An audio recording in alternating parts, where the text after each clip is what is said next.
Chelsea fans will not need reminding about how these last 12 months have been poles apart. You take a look at where they stood after 26 games last season, 63 points, first in the table. Meanwhile, fourth in the Premier League standings and so far this season, and pretty much in free fall. Alison Bender caught up with Eden Hazard to get the latest on what's going wrong. So you've had such good times at Chelsea in the past. What is this thing about Chelsea winning a title and then completely imploding? Can you get your head around it? I think the Premier League is difficult. It's hard to win every year. So. But such a collapse from a team that's so excellent and so dominating. Yeah, but we changed a couple of things. Last year we didn't have Champions League. Now we have less time to be ready for the game because we are playing every week 3 games. So okay, we lost players. We bring some new players, but every year is different. That's why we love football, because if it's only the one team they win, is going to be boring. So yeah, that's why football is special. You never know what's happened, especially in England. Thanks to Chelsea for making it interesting for everyone. It'd be boring if they won all the time. I'm sure Chelsea fans are excited about it. Hey, it's happy for everybody. Champions League, was that a valid excuse as to why we've seen such a collapse? Yeah, all the things he said have some merit to them. The problem is, it's not acceptable to go from there to there. That's not acceptable. That means there's a problem either with the coach or with the players. So, yeah, Champions League has merit, but no. I'm sorry. Is Barcelona playing Champions League? Are the big teams in Europe playing Champions League? Is PSG playing Champions League? I mean, what I don't quite understand is, well, hold on, we can make the excuse of Champions League when it suits us, when it helps us, when it helps the argument. When it comes to Eden Hazard and Chelsea, Champions League has nothing to do as to why they're struggling. You watch Chelsea play right now, and it has nothing to do with Champions League. Did they play Champions League before they play Watford this week? No. I don't buy that at all. I really think that what he's trying to say is it's fatigue is what it means. And what he means by it, because last year they weren't in it. And there is some validation in that, because players do get tired more often because they play more. But to me, this is more about the fact that you've got an issue with the group of players and the coach. A lot of speculation at the moment about Salah's future after that sensational season so far for Liverpool. I want to show you a couple of quotes. First one from 442. I'm happy scoring goals for the club I supported as a kid. That's all that matters. I came here to be at a top club and to enjoy myself. Okay.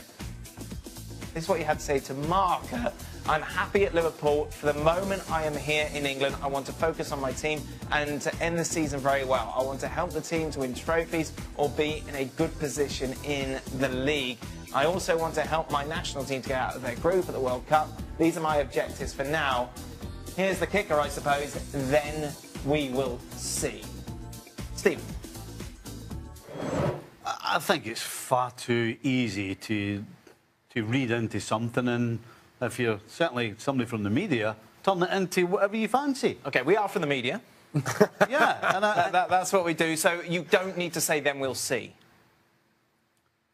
I mean, you're just picking it apart and coming up with the last wee bit. So forget the rest. You're just saying, but then we will see. Okay, when you're going to get married, you're like, I'm going to love you, I'm going to hold you, I'm going to commit to you something that for you would 5 years, and then we'll see. It's an offhand comment that you would say. And all of a sudden, you in particular are turning this into, oh, he wants away. He's not happy at Liverpool. Did I say that? Have I said that? No. Well, I'm just saying your tone that opens the door. It's just a little crack there that doesn't necessarily need to be opened. Listen, let me say this. As far as the media are concerned, you're the media. There doesn't have to be a little crack or a little door opened, because certain people in the media, like yourself, will turn it into something like you've just done. But there is a way. You don't need to give them that. Behave yourself. If he didn't say those last 4 words, we wouldn't even mention it. To me, you're making a mountain out of a molehill. There's nothing there. I'm in Stevie's camp in the sense that I think a player throws that in, knowing that nobody usually players move on from clubs, and he knows that he's moved on from clubs. So I think this is more about, okay, I'll say that it's possible that I'll move somewhere, but I am very happy. And everything that's come out of him in the media before that is all been how happy he is at Liverpool. And to me, that shows in his play. So I think it's just something that exactly Stevie's saying, that it's just a little thing. I know you're saying a little door open, but I don't think it's anything to read into. I think the issue is that those words that you're talking about were said to Marca, Spanish newspaper. Yeah. And so then you start talking about the speculation of what has been the conversations, if there's been any, between Mo Salah and his representatives, and perhaps the possibility of going to Real Madrid. We know that Real Madrid are going to make wholesale changes. They have to, simply because of who they are and coming up short to their expectations. And if he goes out after a tremendous Premier League season and has a great World Cup, and then puts himself in a different stage altogether, then the conversation turns to the James Rodriguez sort of talk, where he had a great World Cup with Colombia, and then it seemed like he was going to beeline it to Real Madrid. That's where perhaps people should get a little nervous if you're a Liverpool fan, that if this guy continues to do well, then you're going to attract the attention of the real big boys. I don't like that. The real big boys. Well, I can't argue with it, because Liverpool have just sold their best player, arguably, to Barcelona, which means that Liverpool right now aren't the big boys. But I'm just telling you, it's an offhand remark. Game week 27 in the Premier League. The North London derby, Brian McBride, gets us underway. Juicy one. Tough game to pick, but for me, Arsenal still has some defensive qualities as good as they looked with Mkhitaryan and Aubamayeng going forward. I think Tottenham can catch them on the break. Tottenham win, okay. Yep. Going to go for a draw. It will not be 0-0. Don't give me abuse for sitting on the fence, because it'll be a high-scoring draw. Boring. Your former team, Everton, against Palace. Yeah, I think Palace has too many troubles with injuries going forward.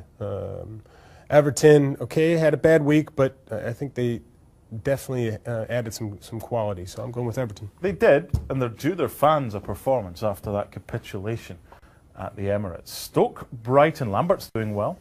Lambert's doing better, and Brighton, of course, very much a team that plays well together, makes it difficult to break down, but I think Stoke's got better pieces, especially in that final third, so I'm going Stoke. So you don't give me abuse when I agree with you, do you? No, I don't. Carvalhal's doing well. Swansea, one of the form teams, home to Burnley. And talk about pieces. I think that team has some pieces. I love Leroy Fair. I think he's getting more out of him. I think there's so much more to offer for Swansea, as Burnley's not near as good a group of players. We'll have to do something about this agreeing. What's going on here? All right. Well, we need to get the TV to work first. West Ham, Watford. They were good against Chelsea, or were Chelsea that bad? No, they were good against Chelsea, and Okay. Chelsea were that bad in the first half. So do they go there and win, or what do they do? No, I think West Ham, listen, I think Moisey, as you know, the respect I have for him. Moisey, No, my pal Moisey. you bring in Evra, it's going to have a little bit to do on the field, but I think also in the locker room, some good atmosphere there. So that may sound weird, but I'm going West Ham. All home. They can't defend, and they're better on the break. Richarlison, There. Julafeo. Okay, 5 gone, 5 to go. City against City, Man City, Leicester. Yeah, when are you going to not pick Manchester City in this? I know Leicester very good. They'll have a run go. of games. They'll They have a will. go. But that's probably going to be their downfall. So Yeah, that's a good point, because they're going to have to adapt probably and become more defensive. I'm not sure they can do that. Huddersfield, Bournemouth. Oof. They're doing all right. yeah, this is a situation where I think, what team plays better as a group on the given day. This is going to be the one time I actually, just kidding, I'm sticking with Huddersfield and staying home. You're such a homer. I'll take a draw in that one. Newcastle against Man United. Yeah, this I am going to have to You're start not going change- home No, I'm either. going to have to change my decision of all home teams. No, I think Manchester United, they need to get back on track. They need to start winning games a little bit easier, putting teams away, and I think this is a perfect game to do that. Yeah, with you on that one. Southampton, I don't know how to predict them. One week they're good, the next week they're bad against a Liverpool side who are away from home, flying. Yeah, but it sometimes struggle for the weak against the weaker teams, and that's the big question mark to me. I just think that Liverpool, they know they have to, from here on in, play games better, and play every game better. So I think Liverpool with a win. Again, another high score. I think Liverpool on the counter-attack are frightening away from home. And Chelsea against the Albion. Which Chelsea is going to turn up? Yeah, I think you'll see Giroud play from the start, and that will be a big difference. He made a difference in the second half for Chelsea against Watford when they were horrendous in the first half, as we've already talked about. But I'm sticking with Chelsea. I think Giroud's going to be the difference maker. Okay, well, plenty home wins for you this week. See if you're right. ESPNFC.com if you want to take part as well. So you're lucky to be playing at an amazing club, Dortmund, with such a fantastic support as well. Aubamayeng, though, such a great character that you've lost. It must be a huge loss. We're delighted to have him in the Premier League, by the way. Is there anything you can tell us about him that perhaps we might not know, something that we can look forward to? Not necessarily playing, but something else? I mean, I think you guys know what type of guy he is. I mean, he shows that, but I think what you guys really don't know is just how nice of a character he is and how much he cares and how hard he works. And I mean, he you know, brought me along so much as a player and helped me and, you know, guided me, and he's been such a great guy. So obviously we're sad to lose him, but I'm excited to see what he does. Brian, we've had quite a debate over the last couple of weeks with regards to Aubamayeng. Stevie said Lacazette is a much better player than Aubamayeng. Where do you stand on this? No, I think Lacazette's a much better player inside the penalty area for opportunities. I think Aubamayeng is very good at finding space himself and making runs, creating openings for himself. And I'd say Aubameyang's a very good finisher. An upgrade on Lacazette? Yes, I think he's better than Lacazette. I think he gives him that ability to play the ball over the top. But also, and I've been saying this for years, and I know when I bring up Giroud, it gets Stevie all upset. But Giroud's a hold-up player. That's not what Arsenal needs, right? Giroud holds the ball up, then gets in the penalty area. Arsenal needs a player to use space in behind. It's been that way in the past. It hasn't changed under Wenger. And I think Aubameyang gives him that. He gives him the pace in behind, but also a very good finisher. You picked Spurs to win. Yeah, I still think there's too many issues in the back for Arsenal. I think Tottenham is sound defensively. Alderweireld is back now also. Yeah. I just feel that Tottenham at home is just going to be way too much. So Aubamayeng is a missing piece is what they needed, but I'm picking Spurs. No, I never said missing piece. Okay. I said Aubameyang's an upgrade. Okay, don't get angry. That's all right. I'm just pointing out I didn't say that. Okay. I didn't get angry. Oh, my goodness. You got the final word on this segment, Stevie? Well, he said he's an upgrade because he had no choice. Because you were flinging it at him, waiting for him to say it every 2 seconds. So he is an upgrade. That's no. Oh, okay. No, he's not. Oh my goodness! We'll be back tomorrow to look ahead to more details of the North London derby. Be sure to join us. It was always going to be a bit tough, wasn't it, for Barca? Valencia weren't just going to roll over. In the first half, they had their chances, but in the end, the better team won. Yeah, and Barcelona had a lot of the possession, as you would expect. And yes, Valencia did press high, did try to create some turnovers. That quite didn't happen the way that they would have wanted. And then once the game settled down, and it wasn't about emotion, it was about execution, then you had Luis Suarez with the individual effort and the cross over the top, and Coutinho recognizing his position on the field, knowing that Messi's going down the middle, he goes to the far post. All those things seem to be coming together for Barcelona, and after that first goal, it was always going to be difficult. Barcelona goes through, as we all expected. A significant move at the break in the fact that Coutinho was brought on at half-time. We talked before, his first 4 games, no goals, no assists. Obviously, this is going to help.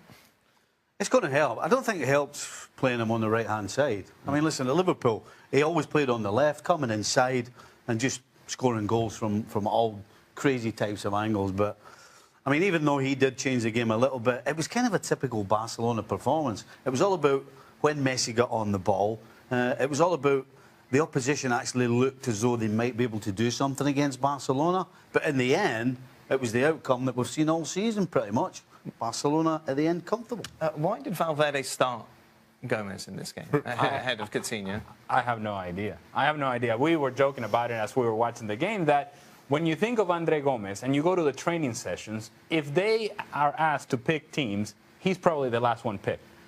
And he's actually played better under Valverde than he did under Luis Enrique. But the bar was so incredibly low that that's not much to say.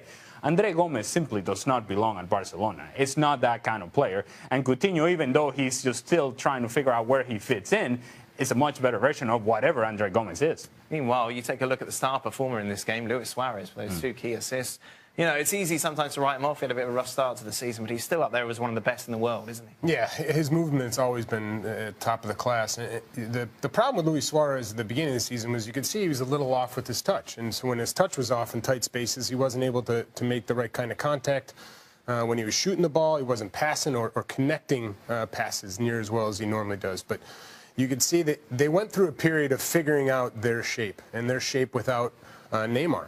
It was a tough period in that beginning of the preseason. We even thought there might be some bigger problems ahead, but they figured that out. I think the main reason things are working now is because of the pressure they're allowed to put. They're more compact in the middle. And I think that when you have that, it gives them the freedom to win the ball at better spots, and then they can find they can find Messi to do his job. It's interesting in that we spent a lot of time this season on this programme waxing lyrical about Manchester City and the possibility of them doing the treble. You take a look at Barcelona, though.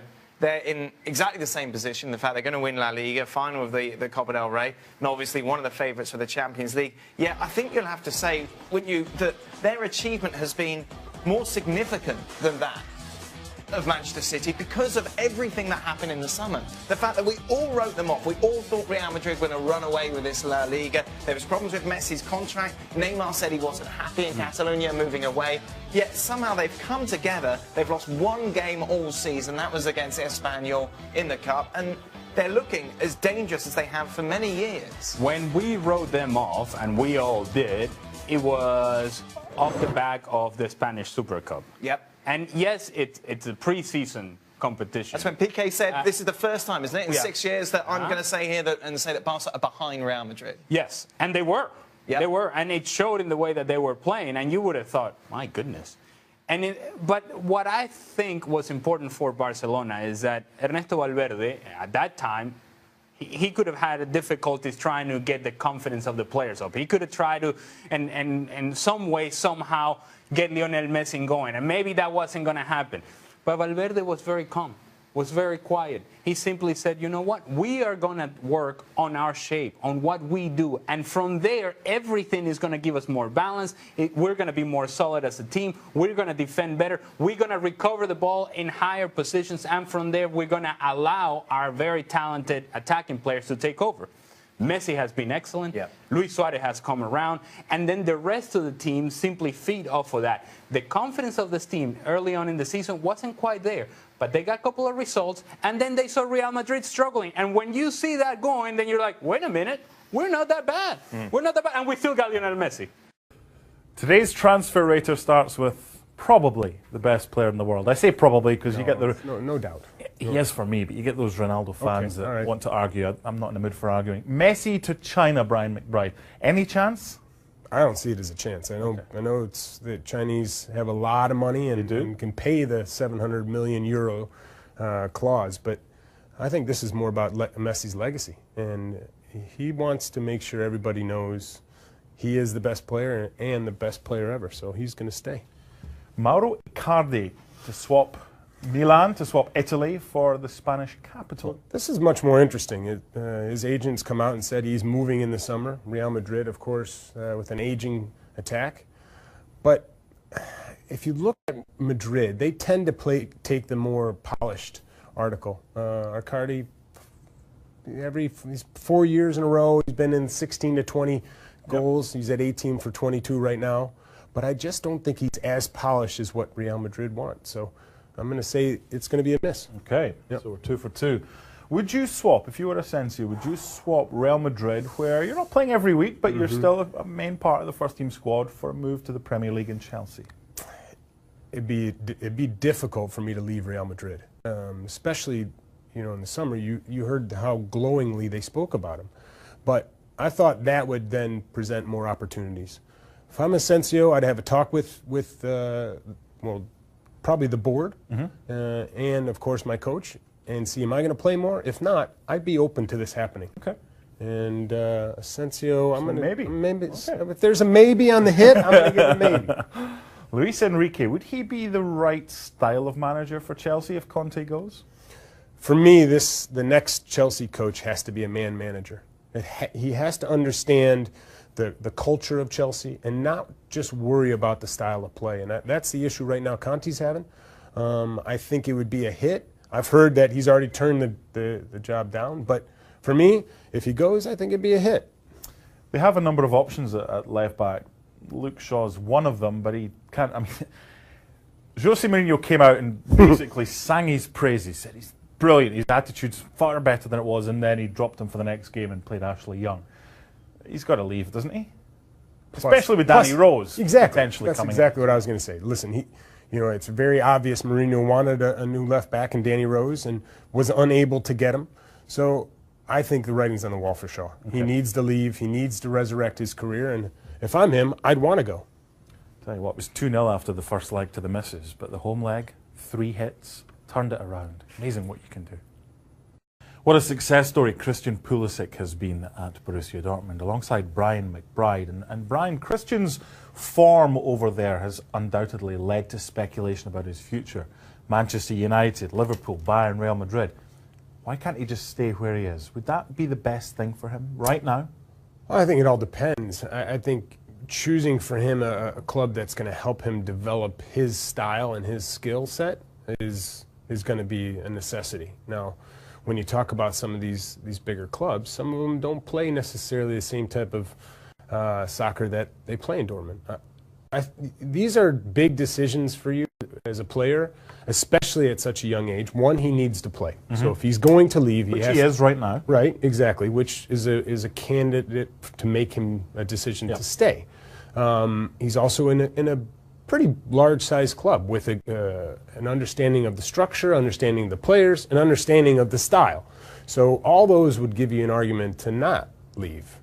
But as a player, you always want to push the element. You always want to make sure that you are challenging yourself to your best of your ability to grow as a player. And if he feels that that option's there, then I could see him move.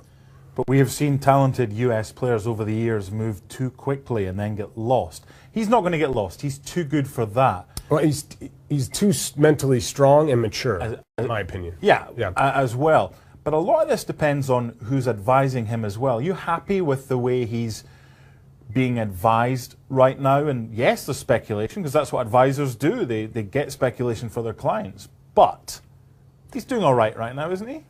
You know, looking at it from the advice side, I think you've got to think it's gone extremely well. And from my understanding, a lot of that is the communication between him and his dad.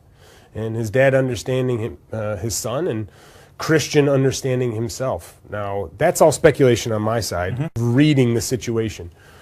Certainly the thing that is always going to be in the back of your mind is, one, the desire to play at one of the biggest clubs, because some of these we're talking, monster clubs. All of them are. And two, the fun of moving to a different club and working through the process of making it there. What are you getting at here? What would you do if you were in his shoes? Well, first of all, I'd make sure the club was the first part. The club was the style of soccer that I play.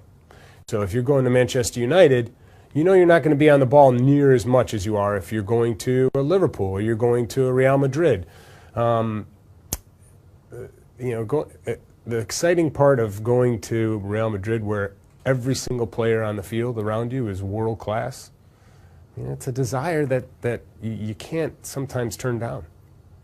Let's not forget, he's 19 years old. The best thing right now, probably, for him will be to continue playing at Borussia Dortmund. And if he continues to play well, then surely he can have his pick of any club.